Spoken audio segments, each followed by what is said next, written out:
A gente vai ter a nossa primeira aula hoje, né? Nesse novo esquema aí, de aulas não presenciais, devido a todos esses problemas que a gente está tendo ultimamente, quase um mês aí, né, de quarentena. A gente deveria ter tido uma aula lá na semana passada, só que calhou da gente ter azar de ter rolado um feriadão, né? E acabou que adiamos aí essa aula para hoje. Então a gente vai ter a nossa primeira aula dando continuidade àquilo que a gente já trabalhou em sala de aula, aquela parte de cartografia, né? Na nossa última aula a gente falou sobre projeções cartográficas. E hoje a gente vai dar continuidade falando de mais um conceito, né, que é o conceito de escala cartográfica, né? Assim, é importante lembrar que, primeiro, vocês já estudaram alguma coisa relacionada a isso lá no ensino fundamental, vocês já viram isso em algum momento lá no ensino fundamental, provavelmente lá no sexto e sétimo ano, vocês trabalharam isso. E a gente vai estar falando também, lá no final da aula principalmente, sobre alguns conceitos que têm relação com matemática, né? E seria importante que vocês dessem, né, uma revisão nessa matéria de matemática aí, para vocês compreenderem melhor a aula de escala cartográfica. Tá? Eu vou estar muito mais preocupado aqui com geografia, mas a gente vai precisar um pouquinho da matemática aí para a gente compreender melhor essa aula de hoje. Tá? Provavelmente vocês já devem estar familiarizados com o assunto, já devem ter ouvido falar ou devem lembrar alguma coisa sobre essa questão de escala. Tá? Então, para introduzir, a gente precisa diferenciar, né, dos conceitos que são muito importantes para a geografia, que é o conceito de escala geográfica e o conceito de escala cartográfica. A gente o tempo todo está falando sobre isso em geografia, durante o ano inteiro a gente está trabalhando, principalmente escala geográfica. A gente está muito preocupado em falar sobre escala geográfica, já que isso aí tem relação com as aulas, isso aí é uma maneira da gente delimitar o espaço que a gente está analisando ali no momento. A escala cartográfica ela é mais pontual, ela tem mais a ver com um momento específico, mas não deixa de ser importante, né? Principalmente quando a gente passa a analisar os mapas de maneira mais delicada, de maneira mais cuidadosa, né?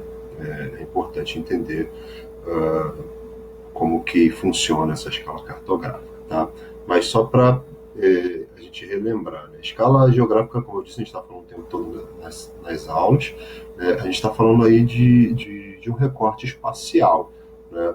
É uma escala da análise da geografia mesmo, né? E a gente trabalha isso em sala de aula o tempo todo quando a gente está dando exemplos, principalmente quando a gente está tentando delimitar a área de ocorrência de alguns fenômenos, né? Do local até o global, passando aí pelo regional e o nacional também. Tá?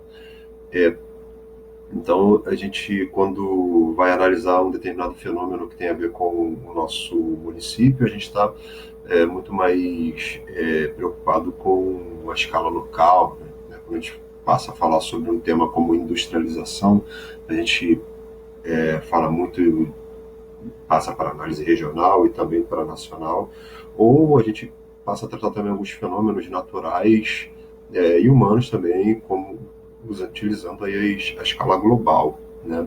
A gente pode dar exemplos aí do aquecimento global, da questão da movimentação das placas tectônicas, ou até mesmo da pandemia, né, que está ocorrendo atualmente, né? Esse é um fenômeno que tem implicações globais, né? Então, em geografia, o tempo todo a gente está trabalhando essa escala geográfica. Tá? A escala cartográfica ela está se referindo a uma relação matemática, né, entre o que eu estou representando no mapa ou numa representação cartográfica qualquer e a realidade, né? Eu costumo dizer que quantas vezes eu diminuí a realidade para ela caber naquele mapinha que a gente está analisando, né, no livro ou na nossa aula de hoje, por exemplo. Quantas vezes eu precisei reduzir a realidade para ela caber naquele mapinha ali, tá? Ela saber sobre escala cartográfica para calcular distâncias, calcular áreas e coisas do tipo. Né? E a gente vai fazer isso na aula de hoje também. Tá? Tem 3 imagens aí que ajudam vocês a entenderem aí é, como que pode ser representada essa escala cartográfica que vai ser tão importante para a gente na aula de hoje. Né? Primeiramente, eu tenho aqui essas 2 imagens que são imagens do que a gente chama de escala gráfica, né? E aqui embaixo a gente tem uma escala numérica, né? 1 para 300 mil. Todas essas representações têm o mesmo valor, né? A mesma escala, só que representada de maneiras diferentes. Né? Por exemplo, aqui na escala gráfica, né? Isso aqui, logicamente, na tela não vai estar desse tamanho, mas nos mapas vai estar mais certinho. Essa distância aqui do 0 até o 3 representaria 1 centímetro. Significa que se eu medir 1 centímetro no mapa, na realidade eu tenho 3 quilômetros. Né? Então, a cada centímetro são 3 quilômetros. Da mesma forma, aqui embaixo, né? A cada centímetro, medir 1 centímetro, tem 3 quilômetros. Medir 2 centímetros, 6 quilômetros. Medir 3 centímetros, 9 quilômetros. E aqui eu tenho uma escala numérica, né, que é de 1 para 300 mil. Né? É muito mais fácil a gente utilizar para fazer os cálculos, essa escala numérica. Basicamente, ela diz o seguinte: bom, se eu medir uma unidade no mapa, eu tenho, na realidade, 300 mil unidades. Né? Então, significa que se eu medir 1 centímetro no mapa, esse 1 centímetro equivale a 300 mil centímetros na realidade. E 300 mil centímetros é a mesma coisa que 3 quilômetros. Por isso que eu estou dizendo que a gente está falando aí do mesmo valor. Né? São 3 escalas que representam o mesmo valor. A gente vai falar mais sobre isso aí no decorrer da aula. Já já a gente volta a falar disso. Mas é importante fazer uma análise desses dois conceitos. Né? Primeiro, que eles se relacionam, se entrelaçam o tempo todo, mas a relação que eles têm é inversamente proporcional. Eu quero dizer com isso, quando eu estou trabalhando fenômenos locais, na menor escala geográfica, eu vou usar geralmente as maiores escalas cartográficas. E se eu estou trabalhando fenômenos globais, na maior escala geográfica, eu vou trabalhar representações de escala menor, as menores escalas cartográficas possíveis. Então, uma relação inversamente proporcional. Se eu analiso o que acontece no meu bairro, eu preciso de um mapa de escala grande. Agora, se eu analiso o que acontece no mundo inteiro, eu preciso de um mapa de escala pequena, tá? Mais ou menos como está nesse esquema aí que aparece no slide aí, tá? É estranho você pensar, né? Porque você imagina, por exemplo, um mapa do teu bairro. A maioria das pessoas vai imaginar o seguinte: bom, como está mapeando uma área muito pequena, esse mapa ele tem uma escala pequena, né? Não, é justamente o contrário, tá? A escala cartográfica dele vai ser uma escala grande. Por quê? Porque ele está dividindo menos vezes a realidade. Ele está mais próximo da realidade do que o mapa do Brasil inteiro, por exemplo. Tá? Daqui a pouco, nos próximos slides, talvez isso se torne mais claro para vocês. Então, quanto menos eu divido a realidade, maior é a minha escala. Tá? Eu sempre penso a escala como uma relação numérica, como uma fração. Né? Então, se eu tenho 1 sobre 10 mil, ou seja, diminuir a realidade 10 mil vezes, esse mapa ele vai ter uma escala maior do que um mapa que tiver for um mapa 1 para 50 mil, né? 1 sobre 50 mil. Né?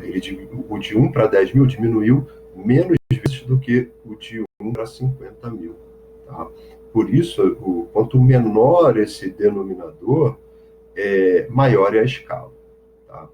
E quanto maior esse denominador, menor é essa escala. Tá?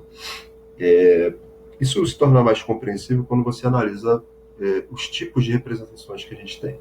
Por exemplo, a gente vai trabalhar aqui na aula de hoje 3 tipos de representações: as plantas, as cartas e os mapas. A gente já trabalhou isso em sala de aula, em alguns momentos eu já citei para vocês sobre esses três tipos de representação. Talvez, lá não me lembro bem, a gente falou bem rapidamente quais as principais diferenças entre elas. Basicamente, planta, carta e mapa se diferenciam pela escala.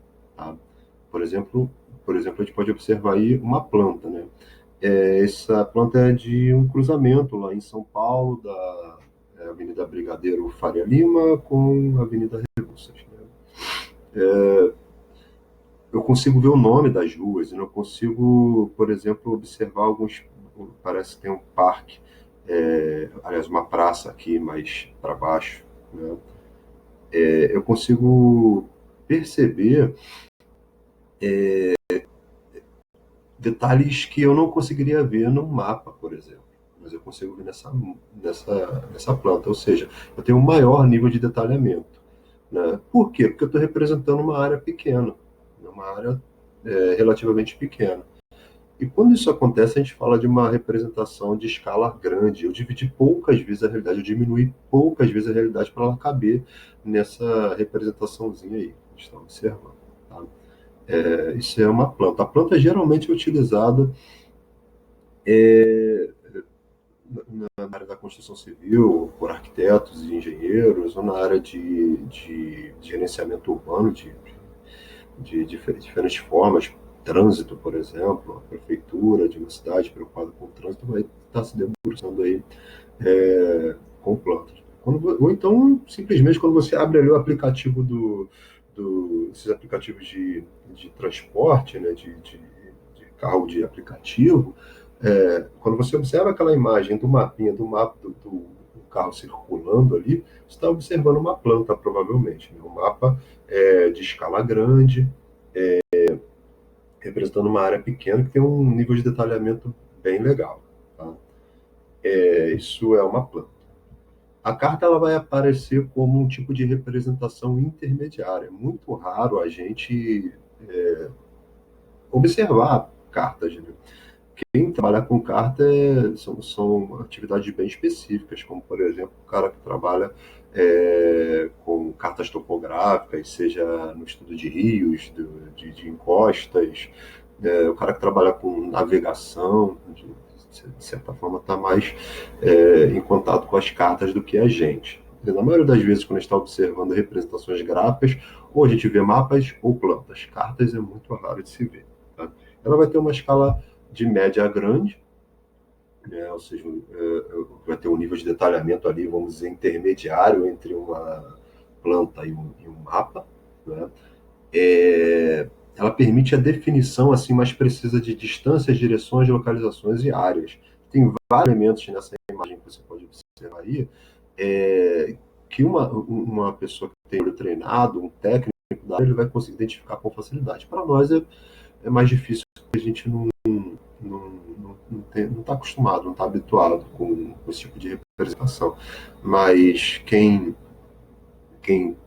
conhece, consegue observar os perfis de relevo, as curvas de nível, consegue observar o traçado de rios, né, bem como outras construções humanas, como é o caso que está aparecendo aí nessa carta, lá de Atibaia, né, cidade de Atibaia. Né, você observa as estradas, mas você também observa os rios, você consegue observar as curvas de nível, né, indicando o relevo aí também. Tá? Para nós é um pouco mais difícil, mas o camarada que trabalha com isso aí vai ter maior facilidade. Tá?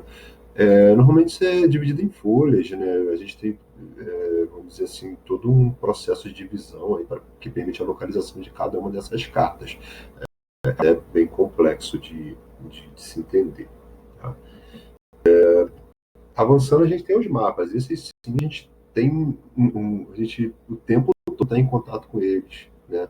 Nas aulas de geografia, nas outras aulas que vocês têm na escola, até mesmo fora da escola. O tempo todo eles estão observando mapas. Tá? Nesse caso aí, eu escolhi um mapa da região metropolitana do Rio de Janeiro. Tá? Mapas são representações de escala pequena. Eles precisam dividir muitas vezes a realidade para essa realidade caber. E no caso, nesse mapa, a gente está observando todos os municípios que fazem parte da região metropolitana do Rio, né, incluindo Nova Iguaçu. Você pode observar aí na parte central do mapa, quase aí. E para tudo isso caber nesse mapa, eu precisei reduzir muitas vezes a realidade, né? Aqui, logicamente, quando eu coloquei o mapa aqui na apresentação, isso tudo se modificou, mas se você observar aqui, você vê que a cada centímetro eu tenho 5 quilômetros, 5 quilômetros de distância, né? Então, se a gente comparar com os mapas, com as representações que a gente trabalhou até agora, você vai ver que esse mapa ele vai ter uma escala bem pequena, divide muitas vezes a realidade. Tá? Ele representa áreas grandes, essa é a vantagem dele. Então, quando eu precisar trabalhar um fenômeno que ocorre numa área muito grande, obviamente, vou precisar falar de. Vou precisar de um mapa. Né? Se eu for fazer o mapeamento da Amazônia, seria impossível utilizar uma planta e uma carta para isso, né? Precisaria sim de um mapa de uma região muito grande. A desvantagem é que ele tem menor detalhamento, eu não consigo observar, né? Eu não tenho tanta referência se eu não tiver olhos treinados para isso. Mas, com o passar do tempo, conforme a gente está acostumando, a gente cria referências na nossa cabeça mesmo, né? Porque tem gente que tem muito mais facilidade para isso do que outras, mas de certa forma, quanto mais você estuda, quanto mais você observa, mais fácil fica compreender esses mapas. Bom, aí agora a gente chega na parte que seria mais difícil da aula, que seria a parte dos cálculos, né, que envolvem escala. Tá? E, é um cálculo que eu considero simples, mas que gera uma certa dificuldade dos alunos. Né?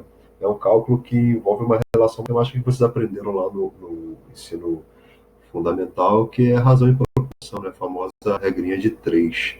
Né? Nesse primeiro slide aí eu tenho um problema sendo colocado para vocês. Eu tenho um mapa, né, de escala 1 para 5 milhões, né, uma escala bem pequenininha, só pode ser um mapa isso aqui. Né? Eu dividi 5 milhões de vezes a realidade para caber nesse mapa. Né? Então, cada unidade medir no mapa equivale a 5 milhões de unidades na realidade.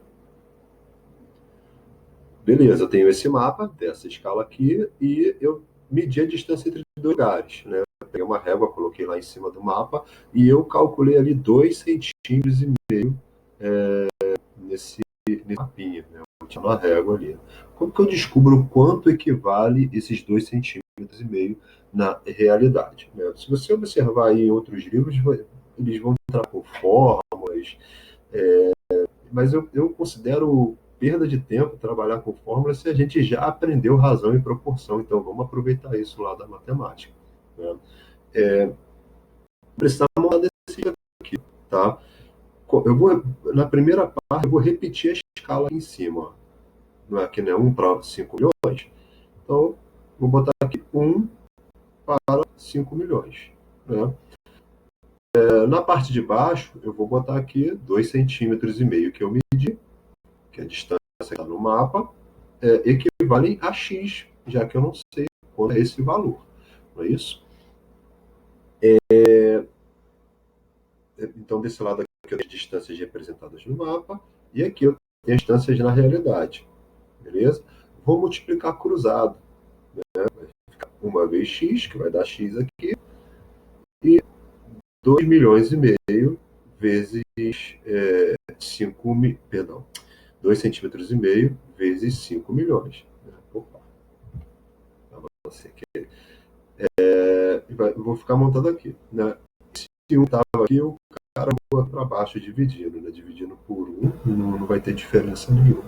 Vou multiplicar 2,5 centímetros por 5 milhões, vai chegar a um total de 12 milhões e meio de centímetros. A gente começou fazendo a conta lá em centímetros, então aqui o nosso resultado vai dar em centímetros. É muito difícil mensurar 12 milhões e meio de centímetros. Então a gente precisa transformar isso em quilômetros. Né?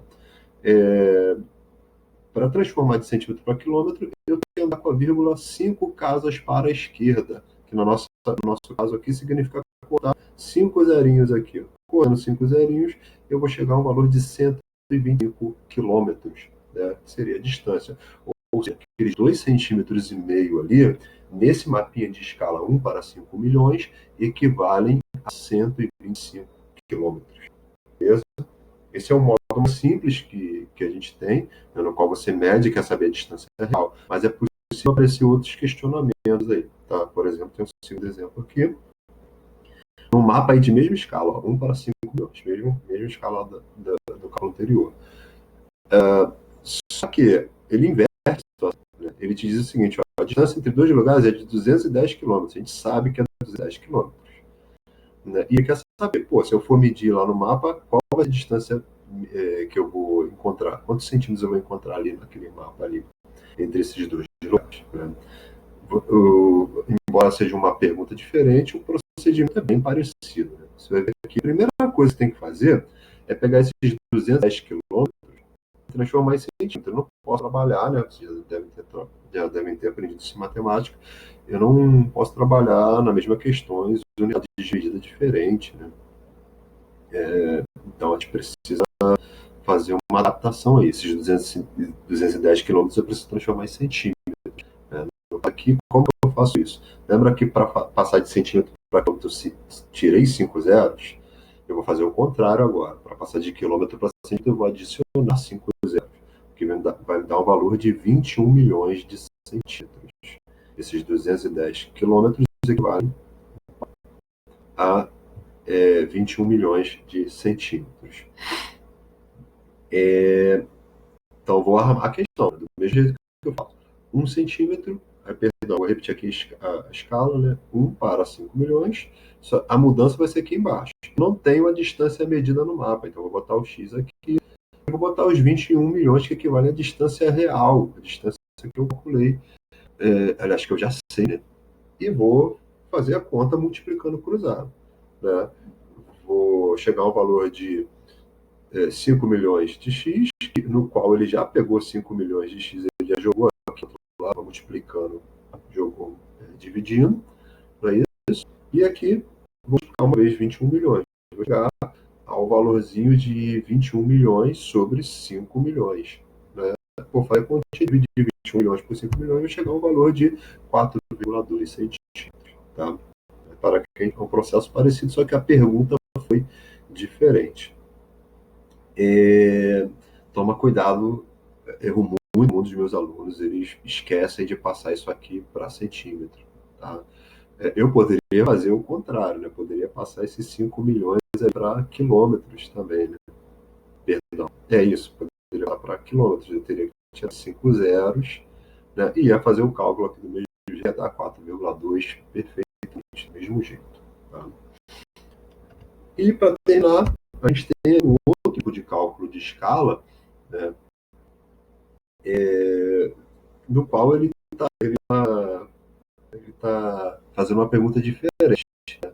Agora ele tem a distância no mapa e ele sabe a distância real, mas ele não sabe a escala. Ele quer ver qual a escala. É importante lembrar que a escala é sempre 1 para alguma coisa. Então está falando para a gente descobrir quantas vezes aqui foi dividir a realidade. Esse né? A escala é sempre 1 para alguma coisa. Novamente, eu não posso trabalhar as duas unidades diferentes, eu tenho que fazer essa conversão. Então, vou pegar esses 500 quilômetros, né? Caso que ele escolha transformar 500 quilômetros em centímetros. Vou precisar adicionar 5 zeros aqui, vou chegar a 50 milhões de centímetros. Bom, aqui está cortando um pouquinho a imagem, mas basicamente é o seguinte. Vou repetir a escala em cima, mas como assim para você a escala? Então você vai colocar esse 1, o 1 sempre vai estar aqui, o 1 você sabe que ele existe, o que você não sabe é esse valor de x aqui. Né? A escala é sempre 1 para alguma coisa, não sabe qual é esse alguma coisa. Aqui embaixo está cortado aqui, mas é o 2,5, né? Aqui de cima, né? Que é a distância medida do mapa, e os 50 milhões, que é a distância real que você calculou ali. Você vai multiplicar cruzado, vai dar 2,5x, né? Seria 2,5x aqui, só que ele jogou 2,5 para o outro lado já dividindo, ele já faz isso aqui rapidamente, e 1,50 milhões. Então a minha resposta vai ser 50 milhões dividido por 2, que vai me dar um total de 20 milhões. Ou seja, a minha escala só pode ser 1 para 20 milhões. Né? Veja bem que a pergunta é qual é a escala, não é qual é esse valor. Na hora que você for responder, você precisa colocar aqui que a escala é de 1 para 20 milhões. Beleza, pessoal? É só isso. Né? A gente está terminando a nossa aula aqui. É claro que essa foi uma explicação rápida, mas a gente precisa praticar agora. Por isso, eu vou colocar uma lista de exercícios aí no grupo de vocês. Né? Vocês vão responder e a gente vai corrigindo, conversando conforme o tempo vai passando. Beleza? Até a próxima.